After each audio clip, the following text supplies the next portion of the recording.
Every month, Jack Covert shares one of his picks for the best business books of all time with the Penguin Business Beat.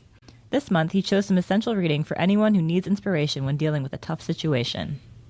Hello, my name is Jack Covert, and I'm the co-author of the 100 Best Business Books of All Time, What They Say, Why They Matter, and How They Can Help You. And today I'd like to talk to you about one of the books in the 100 Best called Never Give In, Speeches by Winston Churchill, selected by his grandson, Winston S. Churchill. Rather fitting, I would say, to the subject at hand of performing under pressure. Churchill was 66 years old when he was dragged out of retirement to become the Prime Minister of the UK during the Second World War. You all pretty much know what a leader he was. But some of the interesting things I've learned when I discovered this book is the fact that Churchill wrote all his own speeches. His private secretaries, a plural, would say that it would take him about 30 minutes of dictation, rehearsal, and polishing for every minute of a speech. I mean, that's just phenomenal. For a minute, he would spend 30 minutes preparing the speech.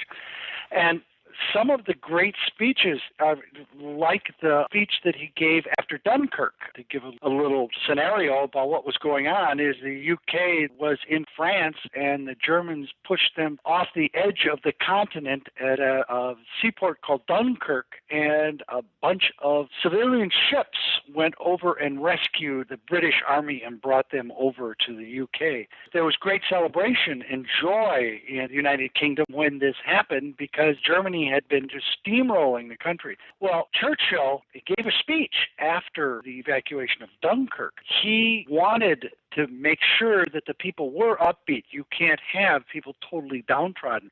And so he made some upbeat and positive statements, but then he finished it by saying, we must be very careful not to assign deliverance the attributes of a victory. Wars are not won by evacuations, but there was a victory inside this deliverance, which should be noted, and it was gained by the Air Force. The idea that, in fact, we did win, but it was through an evacuation, had to be brought up to the country to prepare them for what was up ahead.